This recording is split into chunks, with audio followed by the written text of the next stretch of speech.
Меня зовут Светлана Кондакова, я активистка фонда «Свободная Якутия».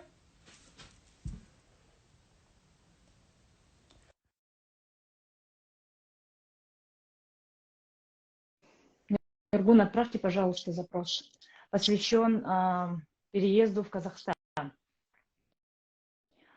После начала... Так, включается. Добрый вечер, Алексей, здравствуйте. Так, подождем Нергуна. Да, я хочу представить вам нашего гостя сегодня, нашего земляка Алексея Винокурова, дизайнера из Республики Саха-Якутия, который в данное время проживает в Казахстане. И тема нашего эфира называется «Релокация в Казахстан», ну или «Иммиграция в Казахстан». И это та страна, куда больше всего выехало наших земляков. После полномасштабной войны в Украине, а также после начала мобилизации, по нашим данным, республику покинуло более 10 тысяч человек, наших земляков. Алексей, давайте мы с вами начнем. Пока Нергун подключается, да? Вы представьтесь, пожалуйста, расскажите немножко о себе. Меня зовут Алексей, я дизайнер, художник. Все вроде бы как. Вот. Я активист еще. Ну, то есть я поднимал разные политические вопросы, когда было изменение пенсионной реформы, когда изменение Конституции было. Потом это во время пожаров. Во время пожаров мы собрались, ну, подняли тему пожаров, короче. Мы дали интервью Нью-Йорк Таймсу, а ее интервью вышло на первой полосе. Вот. Потом... Это вы все делали, находясь в республике непосредственно. Да, да. Вообще изначально, когда вот тема в прошлом году появилась, то, что надо вот покидать, там, мобилизация, все такое, я не хотел уезжать с Якутии вообще. Потому что, ну, у нас, у активистов, наверное, не знаю, как у всех, но у некоторых было, что нужно оставаться до конца в Якутске, ну, бороться там прям. Потом у меня в прошлом году было 2 уголовных дела за дискредитацию. То есть первое было, когда объявляли, Путин сказал, что возможна ядерная война. Я его в сторисе наругал. Ну, отметил Кремль, там, Кремлин, Раша. Второй раз, когда я цитировал Толстого, Пушкина. Вот. И, ну и потом, получается, я вообще не хотел уезжать. Вообще не хотел уезжать. Но если бы вот 3-й раз было бы что-то еще, ну, как бы уголовка или что-нибудь, тогда бы мне грозило бы тюрьма. Вот. Но это был донос или кто? А как они узнали? Кто завел дело? Кто? Нет, они следят. Я, ну, после первого уголовного дела, то есть когда ты ругаешь президента, например, да, ты не ругаешь, ты не дискредитируешь власть, ну, то есть армию, ты ругаешь именно президента, тобой занимается прокуратура, не полиция. Это уже прокурорская статья, то есть это Следственный комитет, там все такое, и за тобой уже пристально следят. То есть там звонят, там спрашивают, где ты, приходят домой к родственникам, все такое. Вот. Понятно. А вообще, когда началась война, вы помните этот день? Где застала да, конечно, вас война? И какие были у вас чувства, эмоции? Ну, вообще, я сам не с Якутска, я сам, получается, с Колымы, для меня ближе Магадан. Вот. И у нас очень интернациональный поселок, он такой вот, он смешанный. Там у нас есть поселок угольный, он полностью из украинцев состоит. Он находится там, шахтерский поселок такой, там Донецка, с Луганска, еще в советское время, еще когда открывали, там одни украинцы жили.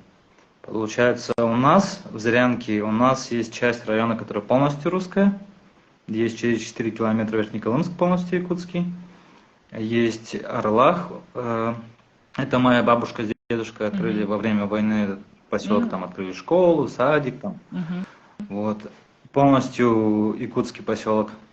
И вот у нас такой интернациональный поселок был, и большинство моих одноклассниц, там, класса младше, которые с братом учились, они переехали в Киев.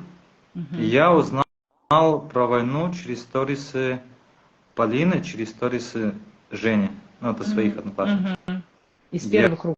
Женя, да, Женя снимала сторисы, и там прям как вот Киев бомбили, вот это все. То есть это вот, как они потом в подвал побежали. Полина писала сторис, как она не знала объяснить, как ребенку, она вот в отпуске была, как объяснить ребенку, что они будут жить в подвале теперь. Но про войну я узнал через одноклассниц. И у вас не было мысли уезжать в тот период? Нет, конечно, нет. Были мысли ругать, ну, то есть что-то делать, говорить. Было шоковое состояние сначала. Но я, как бы, я не люблю делать сторисы, делать там, видео снимать. Я делал это, то есть, ну, самого себя снимать, селфи, там, это все. Я делал через посты, делал через картинки, там, через цитаты писателей, там, всего такое. То есть через, как бы, ну и ваше искусство ведь тоже, вы ведь очень хорошо отразили как раз проблему пожаров в республике. Потом как раз 8 марта было, я помню, сделал рисунок на 8 марта. Потом что-то еще было, ну, репост, это вот все. Ну, такой способ тоже очень эффективный, через искусство именно, да, достучаться до людей. Ну да, потому что, понимаете, дело в том, что когда мы, активисты, говорим про что-то такое, мы не имеем вес, на самом деле, мы не авторитеты для других людей. И когда, например, у меня было уголовное преследование, когда меня там полиция искала, когда вот первый суд был, мне мои же знакомые, которые год назад, в 2021 году, ругали Москву за то, что она не помогает нам тушить пожары, те же самые знакомые говорили, типа, если не нравится, тебе уезжай. Почему ты все время всегда ругаешь власть? Ну, не нравится тебе. Ну, сейчас такое время, когда нужно быть за свою страну. Я такой, нет, камон, сейчас наоборот еще хуже. Сейчас наоборот хуже, сейчас нужно там что-то делать. И те же знакомые, ты понимаешь, что ты для них не авторитет. И до них будет доходить только так, когда ты будешь цитировать тех, ну, кого они знают, там, писателей, например, там, каких-нибудь музыкантов, там, Пугачева они лучше послушают, например, там, Земфиру, например. И когда ты цитируешь там Сергея Бодрова-старшего, потому что тогда же была акция про Сергея Бодрова-младшего, типа, не брат ты мне, вот это вот все. А Сергей Бодров-старший, он прямо говорил, России не надо делать резких движений. Россия великая страна, она должна держаться все как великая страна. Она не должна вести себя как банановая республика, она не должна провоцировать себя и показывать то, что какая она там нервная, какая-то неустойчивая. И вот и у Сергея Бодрова-младшего было очень много цитат. Я цитировал их. И люди прислушивались, как вы считаете?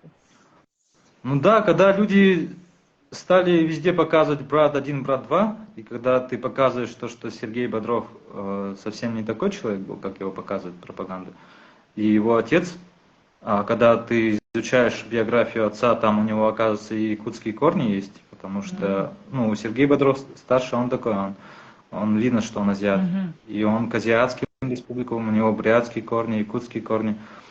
То есть, и получается, Сережа Бодров-младший, который все знают, у него тоже есть якутские корни.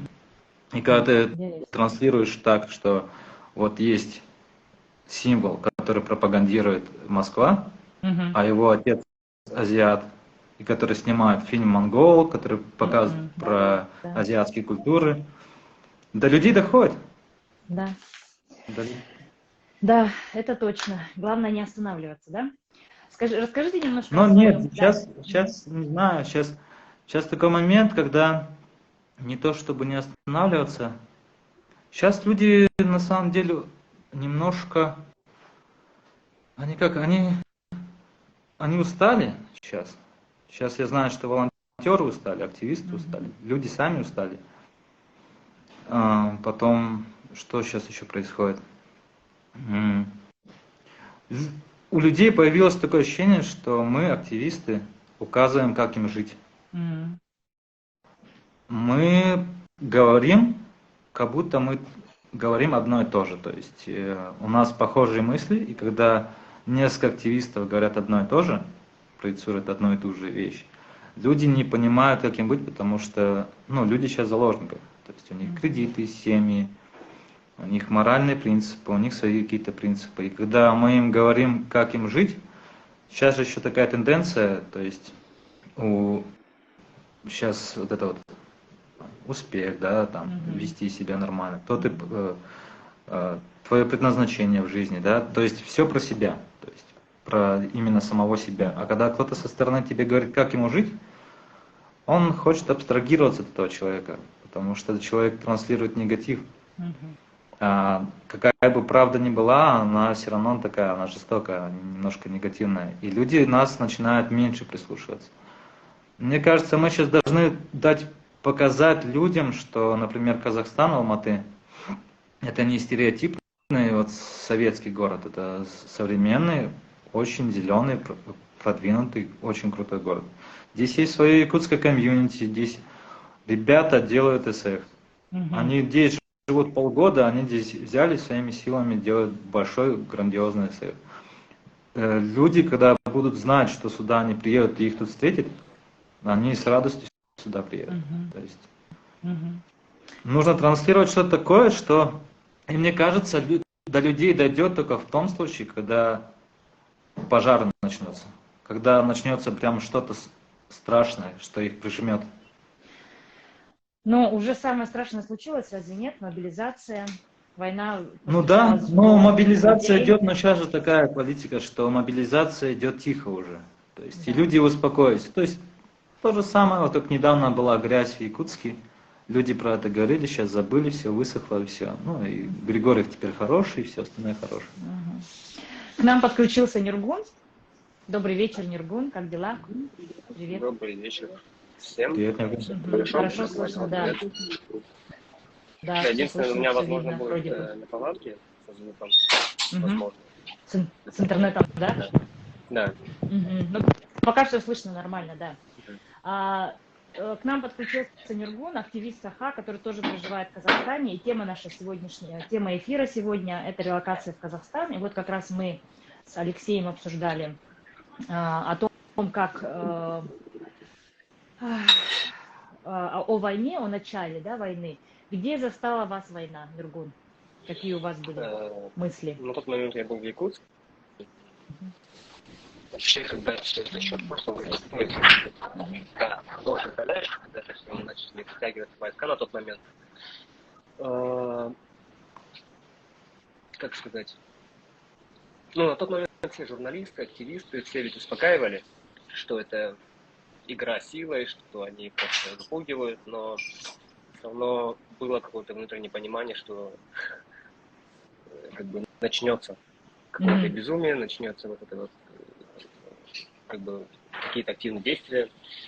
И, по-моему, если я сейчас ничего не путаю, мне пришло сообщение от моего друга, то есть просто текст «Началась война». То есть он живет на границе с Украиной сам. Вот, и он мне прислал такое сообщение. И чувства очень смешные были, потому что я не знал, как на это реагировать. Я вообще не понимал, как это переосмыслить, как это осмыслить, как себя вести. И такое же поведение было вообще у всех вокруг. Потому что вы, как человек, чтобы остаться вот в рассудке, ты пытаешься себя как-то заземлить, пытаешься себя успокоить, что это, ладно, возможно, это будет ненадолго, но все равно другая часть тебя рациональная, она понимает, что это все уже такая. Вот. Первым делом, на тот момент я еще был этим активистом, то есть я очень часто участвовал в жизни города. И первое, что я попытался сделать, это сделать обращение от лица молодежи это молодежная палата на тот момент. Сначала вроде бы как бы встретились с пониманием, но потом сказали, что нет, лучше отмолчаться. То есть я не нашел никакой поддержки ни среди знакомых, ни среди тогдашних активистов, ни среди коллег. Вся их поддержка, вся их поддержка, она вот смыкалась на обсуждениях в кабинетах, на кухнях, и дальше этого не шло, к сожалению. Хотя я хочу сказать, что на самом деле все прекрасно понимают, на тот момент понимали, что ничего. Все прекрасно понимали, что это все плохо, что это ужасно. Все это понимали. Но, видимо, А сейчас? Все-таки административный аппарат все-таки умеет давить, видимо. И среди них есть появились патриоты, понимающие, как-то, ну, в таком роде. У меня такой вопрос. Когда вы выехали? Алексей, вы когда выехали в Казахстан? Я выехал в конце сентября, кажется. В конце сентября, Да. после мобилизации. А вы, Нургул? Я выехал еще летом. То есть я планировал вообще уехать только так сразу. Особенно когда появилась новость о Буче ужасная. И о том, что появились слухи, что, возможно, участвовали наши. Слава богу, что это не так. Вот на тот момент я твердо решил, что все, нет, я не хочу вообще никак быть с этим связан. Я должен уехать. Мы с женой вместе должны вообще куда угодно, но подальше от всего этого. Куда угодно. Да, но получилось лишь это сделать летом. Ну, по понятно. Почему Казахстан, Алексей? Почему Казахстан? Потом Нургул скажет. Ой, не знаю даже. Это просто первое. Ну, у меня... Да, у меня почему-то... Как бы я через Новосибирск должен был сюда ехать. Потому что я в Новосибирске жил, там у меня друзья, сестра. И они говорят, на автобусе поедешь потом в Казахстан. Ну, типа, быстро. А потом я маршрут поменял, потому что у моей подруги парень, он тоже ехал. И мы создали группу. Но я думал с Казахстана дальше полететь куда-то. Вот. Для многих же это как перевалочный пункт. Да. А потом брат должен был сюда приехать, потому что индрайверцы сюда, ну, переводили в офис. Да. Да, они еще весной, но новых сотрудников они во время мобилизации тоже сделали перевод и во время мобилизации.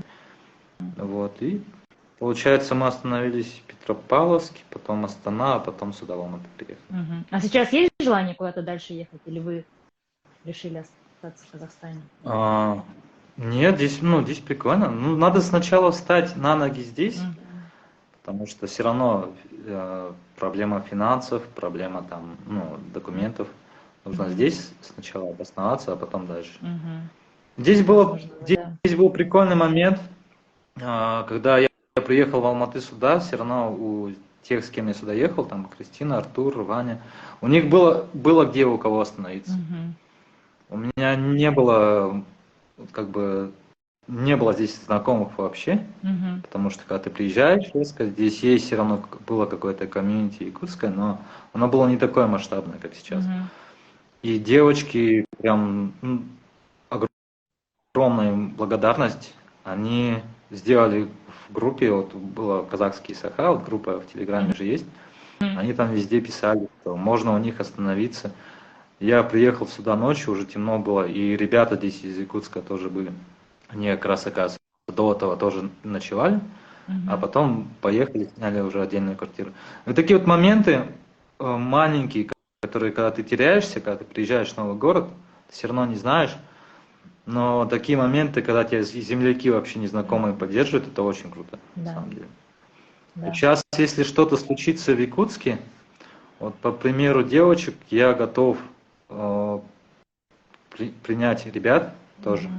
Ну там за символическую плату меньше, чем где-то, но хотя бы они приедут, объяснить им, куда им идти, куда там ЦОН, там, они же даже не знают, что такое ЦОН, что такое ИИН, например.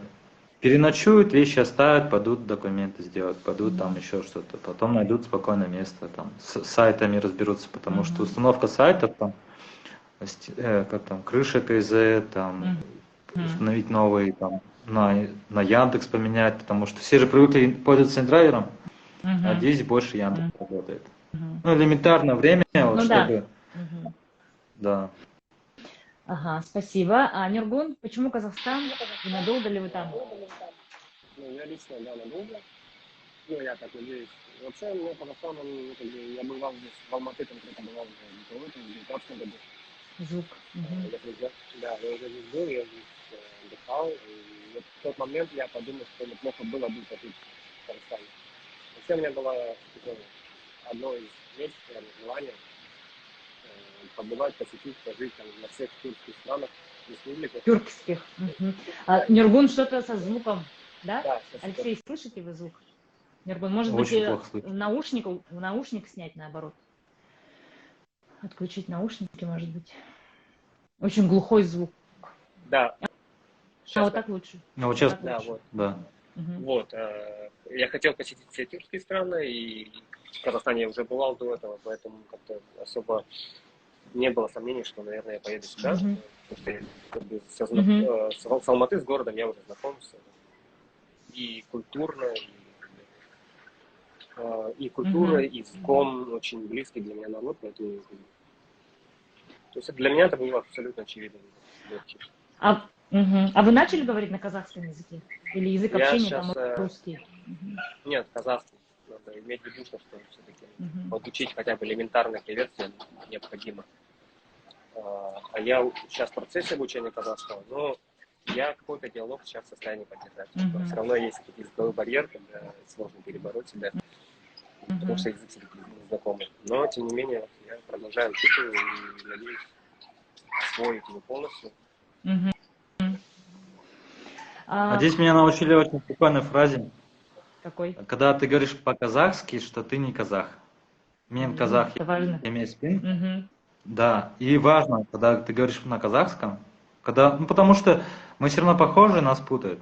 Ну, тем более я из якутов, которые, ну, бородатые Мгм. якут. Потому что якутов бородатых мало, а здесь, ну, много бородатых. И когда разговаривают на казахском, я же не понимаю, например, что мне говорят. Я говорю на казахском, что я не казах. Мгм. И тогда здесь такой народ, здесь они максимально открыты. Когда Мгм. ты с ними чуть-чуть говоришь на казахском, они такие: о, брат, конечно, там. И переходят на русский, но уже уважительный русский. Мгм. Уже такой нормальный, такой прям. Они тебе могут там про жизнь рассказать, там про что-то еще, там, ну, отношения с разными. Мгм. Ну, надо Вообще иметь отношения в хорошие, виду, что да, к мигрантам? Нургун? Мгм. да, надо иметь в виду, что все-таки тут очень ревностно относятся к языку. То есть, если, например, я к тому, что не надо пихать русскость, Мгм. там постоянно пытаться перевести на русский, там, Мгм. просить говорить по-русски, такого не стоит делать. Лучше, Мгм. как я сказал ранее, элементарные фразы лучше стоит. Это не так сложно, тем более для нас, для туркоязычных. Мгм. Конструкция или фонетики тканов в принципе схожие, одинаковые, Да. поэтому никаких сложностей не будет. То есть можно выучить, да, вполне. Да, да, да. Я хотела бы еще сказать, что Нюргун, организатор шелтера, когда началась мобилизация в прошлом году и пошел, да, поток иммигрантов из республики Саха, Нюргун и еще несколько человек, да, вы организовали шелтер. Расскажите, пожалуйста, немножко об этом. Да. И есть ли сейчас такой запрос? Будет ли возможность, и вернее, будете ли вы продолжать это дело? Ну, смотрите, да, шелтер мы организовали, когда вот началась мобилизация и поехала в разные страны. Казахстан очень много, ну, в основном в Казахстан очень много людей, потому что все-таки тут не нужно оформлять визы и так далее. Конечно, я собирался, все поехали. И мне писало очень много людей, писали разные люди. И было понимание, что людям просто некуда идти, что они едут никуда. И вот мы решили организовать такой шелтер временного пребывания. Через шелтер прошло больше 300 людей за все время существования. Многие из них вернулись обратно, кто-то уехал дальше, некоторые остались. Вот. Что касается, есть ли запрос, то сейчас такого запроса нет, потому что все-таки наша как бы диаспора тут как бы прилично сформировалась. Поэтому многим, кто сюда едет, все-таки... Так, Нюргун пропадает у нас. Да, те, кто сейчас приезжает, Алексей, вы им как-то помогаете? Они выходят на вас или как это происходит? Не знаю, ну, они сидят в группе, У вас казахские группа, Саха, они да, все да. наблюдают, да. И вот, кстати, про шелтер вот хотел, я помню, в один момент я хотел заехать в шелтер, я должен был переехать к мальчикам. Ну, в группе просто пишешь, могу туда еще, осенью тоже так же было, там, типа, могу подселиться к вам там за такую-то сумму. И помню, ребята не ответили, я приехал в шелтер, хотел в шелтере переночевать, и там была семья, маленький ребенок. А вы же шелтер Нюргун сделали на территории садика же, да, бывшего? Да, бывший садик, это был бывший садик. И вот, кстати, я вот постоянно благодарю арендодателя, Фатима. Она вот пошла нам встречу. То есть у нее был выбор сдать это под коммерческую деятельность или под шелтер. Но когда она узнала, что у нас вот такая вот ситуация, такая проблема, она вообще без никаких сомнений решила нам помочь. То есть, Алима. Я помню, тебе или Вите, или тебе написал, помню, насчет шелтера. Я такой встал, помню, с сумками, ну, так, как будто я что-то с кем-то разговаривал по телефону. Подошла семья с маленьким ребенком, муж и девушка. И он сказал, меня и девушку должны были мобилизовать, потому что она медик, она подходит по возрасту, и я военнообязанный, я прохожу по возрасту. А у нас маленький ребенок, и они подхватили, какая-то пыльца попала девушке в глаз. Они пошли по офтальмологам, там туда-сюда, они лечили. В этот момент, кстати, про здоровье нужно быть очень осторожным здесь, в Казахстане, потому что рентген, любой снимок, все равно это будет платно. Потому что медицинская страховка все равно здесь у нас не подразумевается. Ну, то есть нужно будет. И у них такой момент стал, он говорит, мы все деньги потратили на лечение глаза. Сейчас мы вообще без денег. То есть такой момент, когда ты один, ты еще можешь о себе позаботиться, а когда ты семьей, и вот шелтер, я понял, что шелтер им реально помог, потому что это семья, которая осталась без денег, и осталась из-за такого момента, как вот, ну, просто глаз воспалился. Это здоровье. Здоровье нужно здесь там беречь. Да. Скажите, момент. Скажите, а какие у вас визы здесь сейчас? Просто... А у меня у меня виз нет, но здесь можно из Казахстана, да, сделать визу. РВП? Да. Ну, смотрите, насчет касаемо этого, я хочу объяснить, что вообще закон не изменился. Если раньше можно было делать визаран, то есть да, сейчас все, этого делать нельзя, но для граждан стран ЕС, в том числе и России, тут в Казахстане можно находиться 90 дней в течение полугода. То есть, в течение полугода.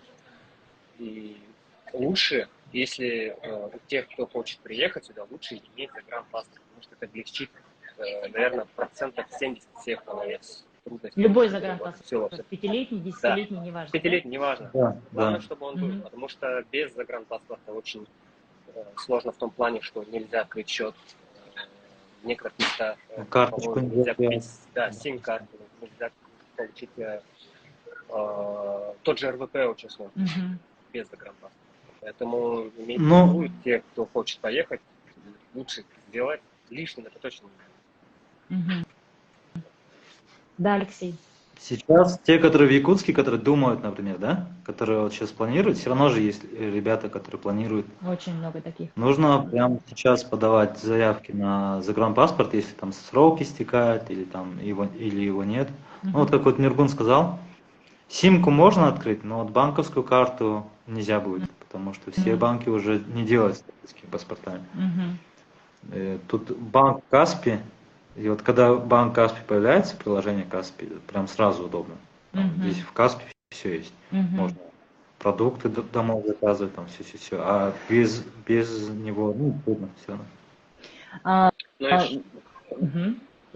Так, что касается РВП, наверное, хочу добавить, что есть несколько способов, как его получить.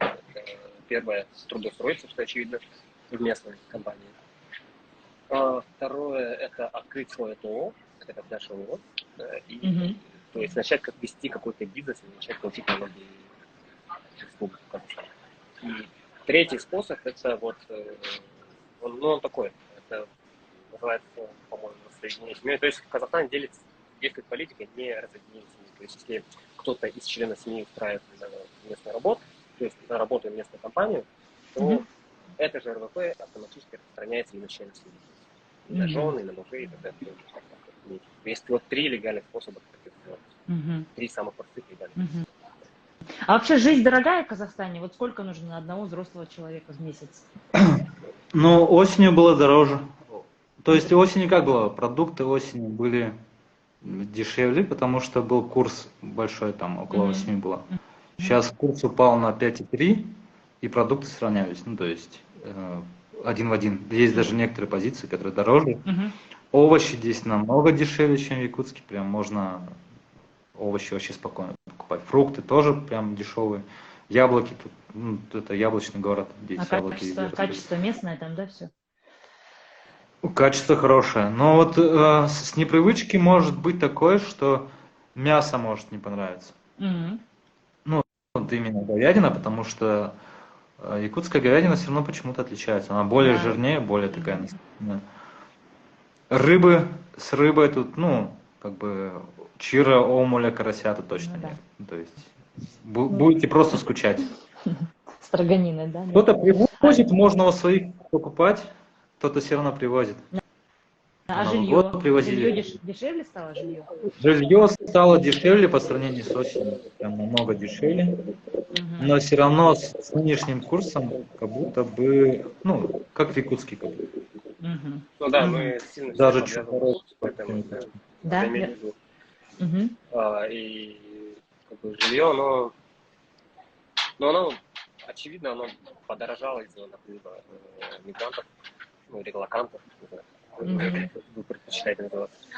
Да. И поэтому, да, если не трудоустраиваться, то есть если нет какого-то дохода, то будет очень сложно, потому что в среднем хорошие квартиры, это, наверное, от 30 до 40, наверное. Тысяч рублей Да. месяц. Да. Ну, А спрос это он да. очень большой. Спрос он очень большой. А вот с работой как? Ну, сработает те, кто на удаленке, им проще, на самом деле. Ну, и сейчас, если там вот новые, которые приезжают, им будет все равно легче, потому что здесь уже появилась якутская комьюнити. Здесь появились группы не только интровер, например, да, вот крупных компаний, а появились просто ребята, которые помогут всегда. Они тебя там встретят, накормят, там, не знаю, что-то сделают. Вот, но все равно слесари тут были ребята, были ремонтники ребята, они как-то находились, все равно были группы, они делали ремонтные бригады, а вот насчет учителей, преподавателей, например, там, врачей, вот я не знаю точно, но все равно можно проконсультироваться, можно найти того, кто тебе даст, ну, полезную информацию. Потому что у меня друг, например, он учитель, он говорит, как я устроюсь в Казахстане учителем, потому что я учитель. Тебе, тебе, говорит, Леха, легко говорить, ты онлайн работаешь, а мне как учителю как? И тут есть все равно якутский садик здесь открылся, в Эйби-Сити, там все равно работники найдутся. Преподаватели, можно удаленно, можно группу набирать, но если есть желание прям работать, работу найдешь в любом случае. Ну, я тут могу привести свой пример. Мне кажется, момент такой. Сейчас, Да, я могу привести свой пример, что я, например, по образованию государственный служащий. Я все это время работал там в министерстве и так далее. И, естественно, со своим образованием я естественно не виню, но при этом я устроился администратором в школу и еще. Устроился в школу? Да, устроился в школу администратором. Тут все зависит от самого человека. Если прям прижмет, то выбора особо нет, придется работать.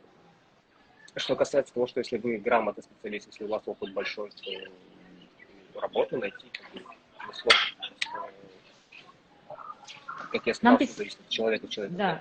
Нам писали подписчики, что очень многие поначалу работали на доставке. Доставка еды. Да, вот такой работы. Не знаю, возможно. Просто был такой момент, когда InDrive работа, ну вот есть же InDrive, Синек, БТ работа была. Вот здесь также открыли InDrive работа, и там был момент, когда принимали ребят с российскими паспортами. Ну, то есть не обязательно тебе нужно было иметь загранпаспорт, ты мог с российским паспортом устроиться по всем вакансиям, которые там выходят, лента, спокойно устроиться там разнорабочим, там, не знаю, слесарем, токарем. Понятно. Нургун, вы готовите эсэх, да? Вы готовитесь к эсэху. Да, Расскажите да, вот немножко осталась об неделя. этом. Мгм. Да, осталась всего лишь неделя. Команда такая достаточно сильно собралась. Мы надеемся, что все пойдет отлично. Цех у нас будет полностью на саха языке и на казахском языке. Кстати, к вопросу, почему мы так рано проводим, Мгм. потому что мы решили то, что вот раньше у нас был такой праздник Сайлык Кюнет он назывался. Мгм. Это день, когда из зимников переселялись в летние. То есть Мгм. с этого момента отчитывался Новый год по Мгм. традиции народности. Вот. Мы решили возобновить эту культуру, потому что в нашей культурной памяти он сохранился больше как Николас, да, день Николы. То есть он Мгм. такой фиксировался, больше такой православный стал. Вот мы решили, что важны каноны настоящие. Вот. И решили, что СЭК, наверное, будет логичным провести именно в этот день. Мгм. Вот. Также у нас будут принимать участие и артисты из Саха, то есть и Мгм. наши ребята, и казахские. То есть, вообще суть нашего праздника – это именно объединение, показать схожесть наших культур, разность наших культур, то есть провести Мгм. такой ивент, в котором мы сможем ощутить поддержку друг друга, что мы не одни, что мы есть друг друга. Мгм. И надеюсь, вот весь этот наш самый светлый, добрый посыл мы сможем донести до всех. Кстати, Мгм. всех тех, кто находится в Казахстане, мы приглашаем на наш праздник. Мгм. Я слышала, что у вас платный, да, вход. Сколько стоит? Да, к сожалению, мы решили, что сделать платно, потому что все делается силами активистов. У нас вообще нет никакой, кроме спонсоров. Мгм. Мы нашли находили спонсоров, но все равно средств не сильно хватает, поэтому пришлось сделать вход платным. Но благодаря тому, что все средства, которые мы получаем от покупки билетов, мы направляем только на организацию мероприятия. Сейчас, по-моему, уже цена выросла, я могу ошибиться, но где-то 4000 тенге сейчас уже. В рублях И сколько это? ближний Ой, это надо Это посмотреть. 700, что ли? Да, где-то то-то. Где-то- Мгм. Да, где-то так 750 где-то. Мгм. Спасибо большое. Да, значит, наши земляки в Казахстане, пожалуйста, поддержите ребят, наших активистов и отметьте этот праздник вместе. У меня такой вопрос. Казахстан является независимым государством, да, но считается, что независимым государством на протяжении Мгм. уже 30 лет. Повлиял ли этот срок на сознание и мышление людей? Как вы считаете?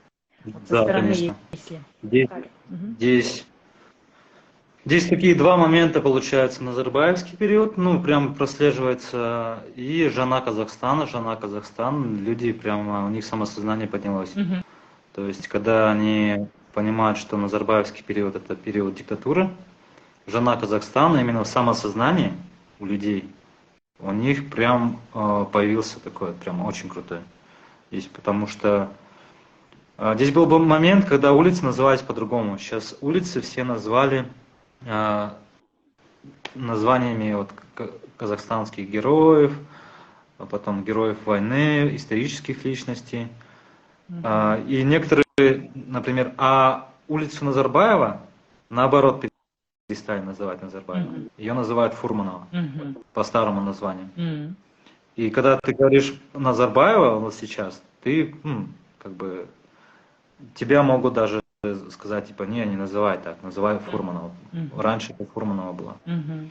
И вот это самосознание казахов, вот именно то, что они как бы немножко победили Назарбаева, переименовали вот Нурсултана обратно в Астану, потом вот в самосознание это очень круто. Мгм. То есть здесь почему не любят патриотов, это все равно пророссийское. Они считают, они вспоминают здесь, очень хорошо вспоминают сталинские переселения, фильмы снимают, потом снимают фильмы про трагедии казахов.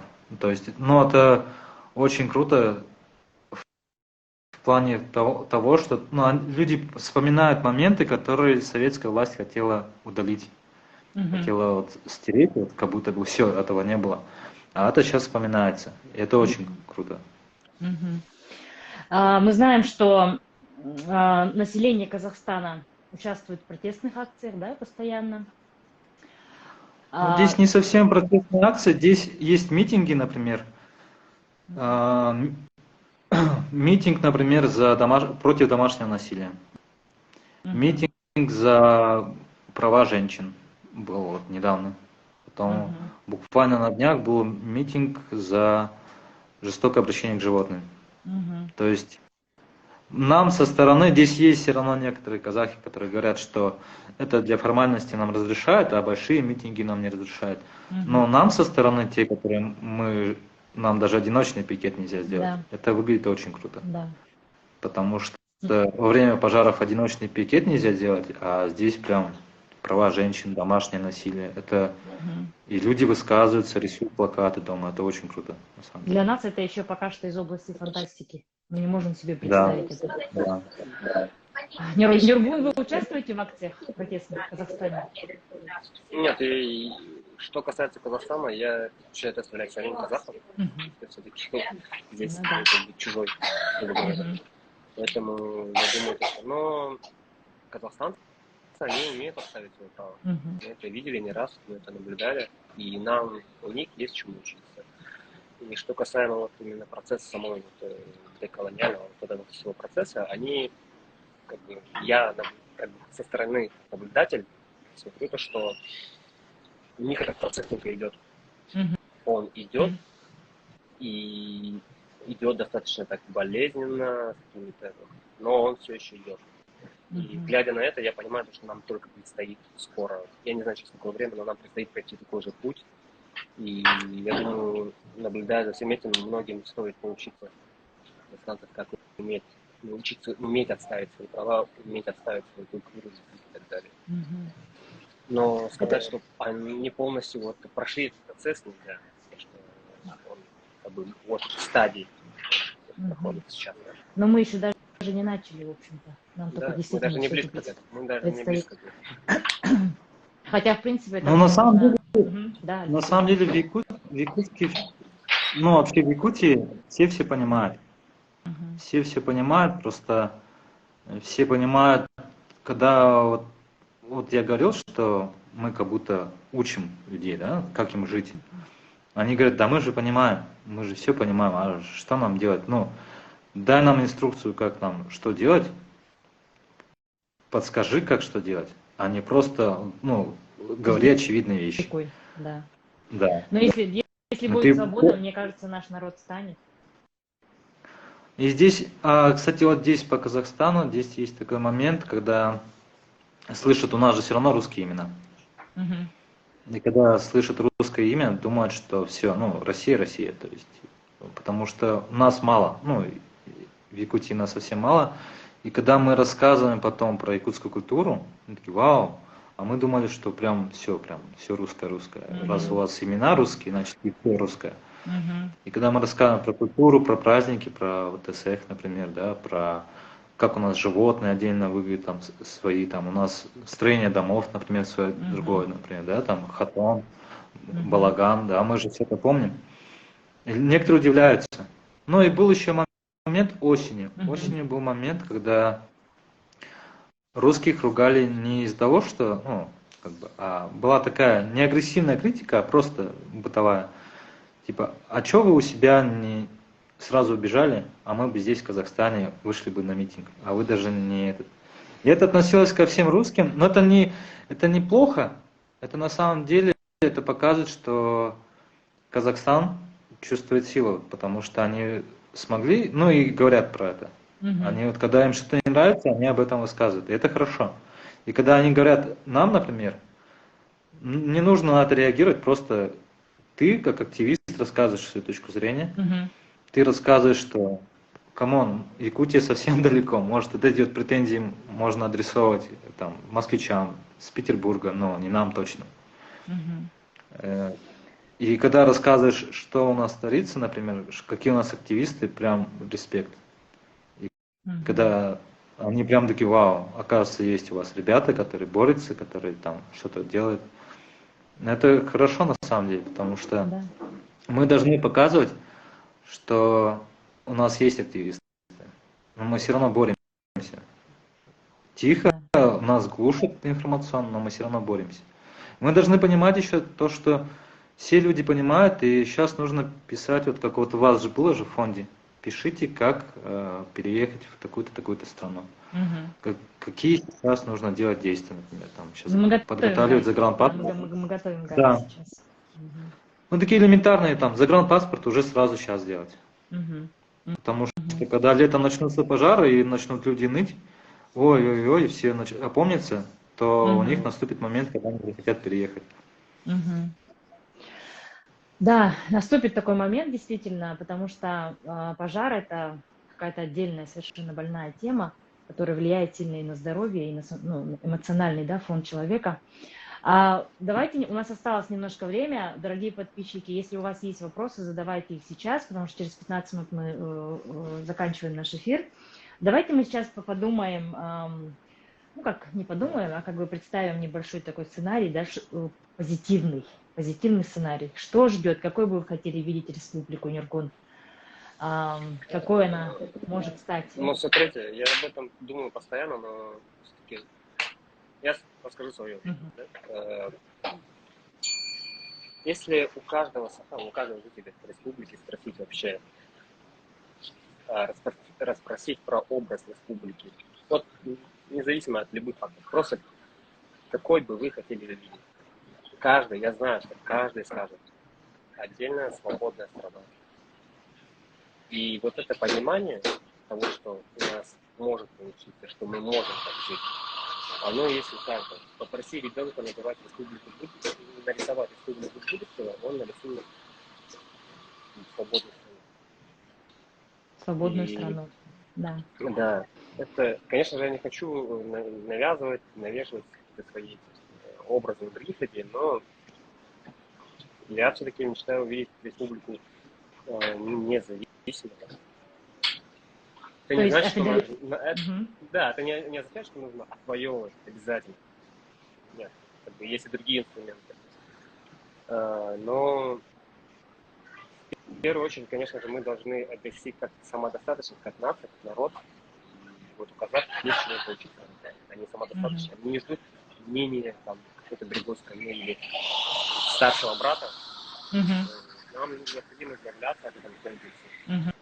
И вот те, кто переехал в Казахстан, явно начали ощущать в себе, что, например, среди моих знакомых есть люди, от которых, например, я не ожидал потом услышать, что они собираются изменить имена на традиционные.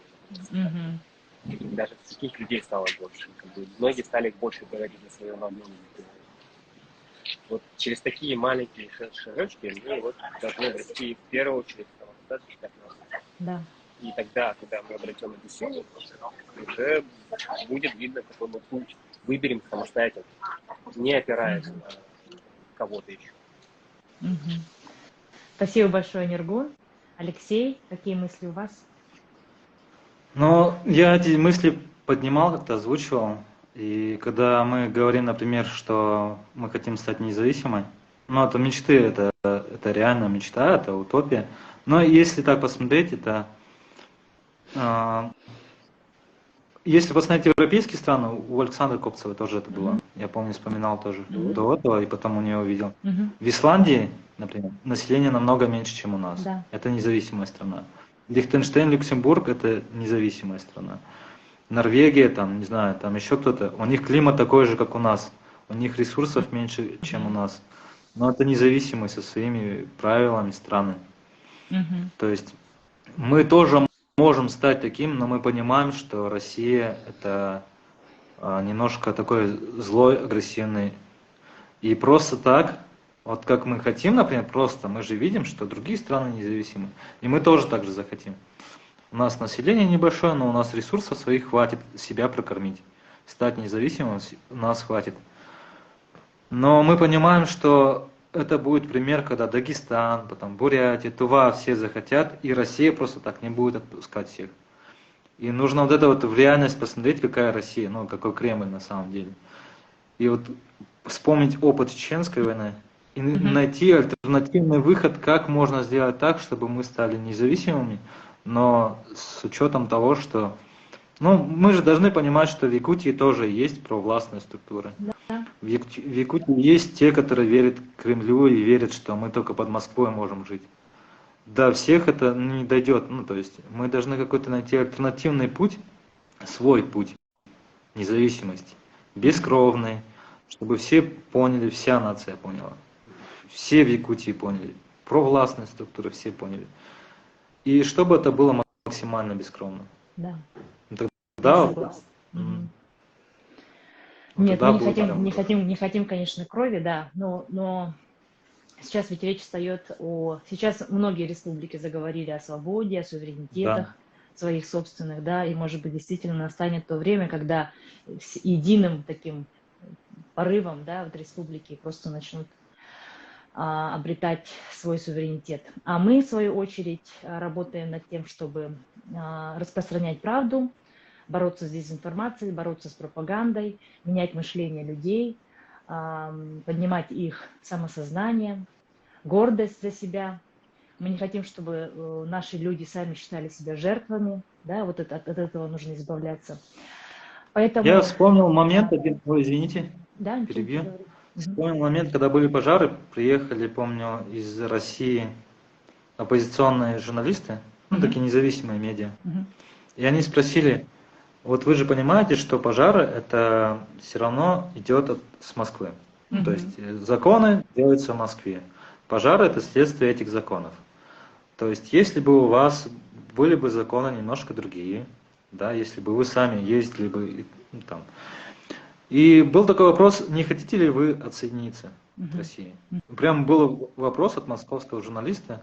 И я вспомнил ответ женщины, которая, ну, довольно уважаемая, не буду называть, она говорит, а мы даже между собой же разрознены.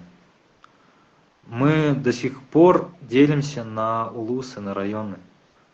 О каком объединении может быть речь, если мы до сих пор между собой ругаемся? Я говорю, у меня мечта хотя бы в этом плане объединиться, а потом уже думать о том, чтобы разъединиться, отсоединяться. И это на самом деле это правильная мысль. Мы должны сначала сами сознательно все объединиться, все улусы, все районы, а потом только уже... Да. Ну, на самом деле, я могу здесь противопоставить свое мнение, что я не считаю, что мы разобщены. Особенно, вот, например, шелтер, ситуация с шелтером, она показала обратное. Ну, это да, когда есть враг, которого ты знаешь, что это враг, это объединяет людей. Из разных улусов, да, были, Нюргун, в шелтере, люди, я понимаю. Подвисает Нюргун со связи. Да, Нюргун. Представители разных улусов. Так, давайте посмотрим, есть ли вопросы. Нельзя полагаться на сырье, полезные ископаемые. Да,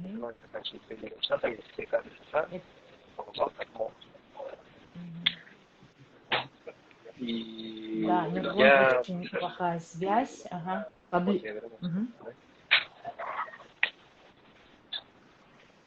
Сейчас слышно? Слышно? Да, получше. Сейчас слышно. Вот. Да, я повторю еще раз то, что люди, когда вот в шелтер, помогали со всего света с Сахалашем. Каждый, кто как мог, так и помогал. И там вот в этот момент я понял, что все о том, что говорят, что мы различены, на самом деле это больше как будто нарратив пропаганды. Да? Звучит именно так. Какой, то есть, если говорить о пиздеца пропаганды, то это звучит именно так, какой независимости вы хотите, если между собой поладить. А реальные действия, они помогают посмотреть на ситуацию в действительности, какой она есть. Например, тот же шелтер, люди помогали со всего света, все объединились, все помогали. Там даже не стоял вопрос самый примитивный, свободы, там не было. Люди помогали и будут помогать. Не, я просто имею в виду в том, что, например, вот северные улусы, вот, помню, Фросе или Фроне, да, девочку звали, которая тоже помогает с эхом. Девушка, которая не говорит по-якутски, я, например, тоже не говорю по-якутски. И я представитель северных улусов.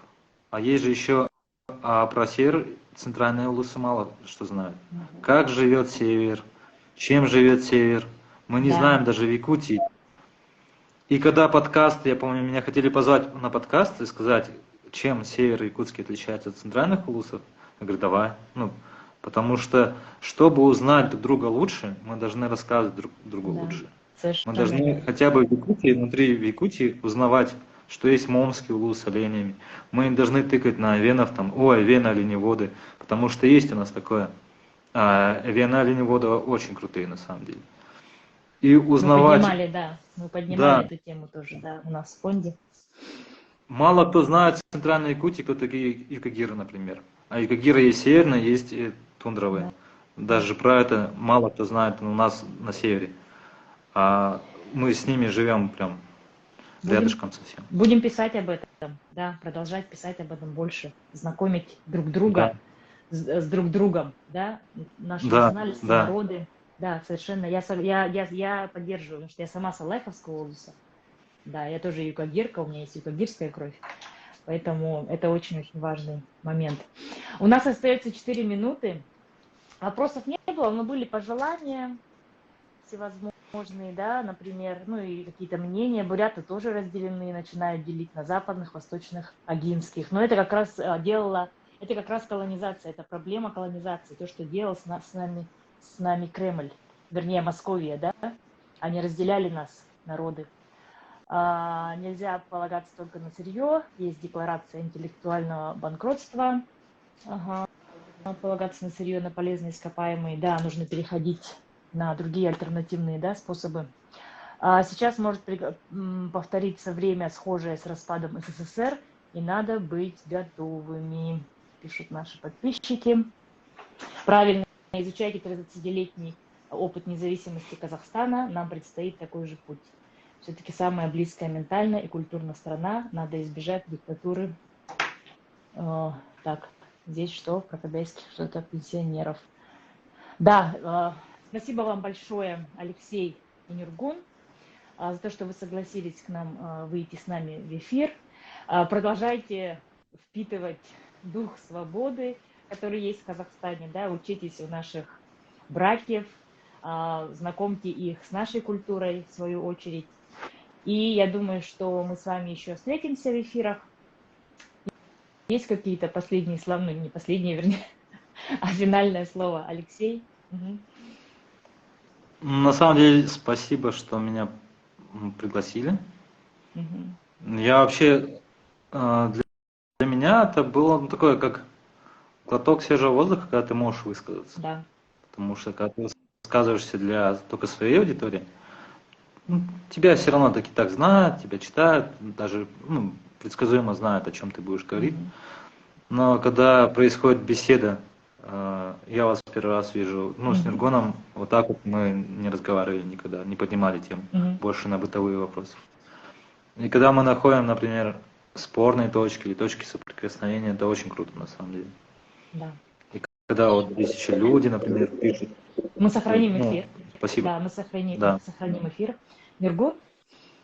Я, наверное, пожелаю всем тем, кто уехал учиться, впитывайте новые знания, навыки, они потом пригодятся обязательно. Да. Тех, кто остался, такой возможности, к сожалению, поменьше или вовсе нет. Поэтому на нас все-таки есть такая доля ответственности. Есть. Мы должны учиться новому, мы должны впитывать все это, потом применять эти навыки в будущем. Да, совершенно верно. Ну и что самое главное, разговаривать, общайтесь, потому что все это произошло просто потому, что в какой-то момент просто многие решили променять возможность говорить на стабильность. Поэтому говорить с другом, говорить с знакомым, близким. Да.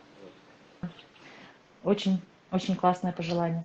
Спасибо большое всем подписчикам. Алексей, Нюргун, мы прощаемся с вами и увидимся в следующий раз. Пока. До свидания.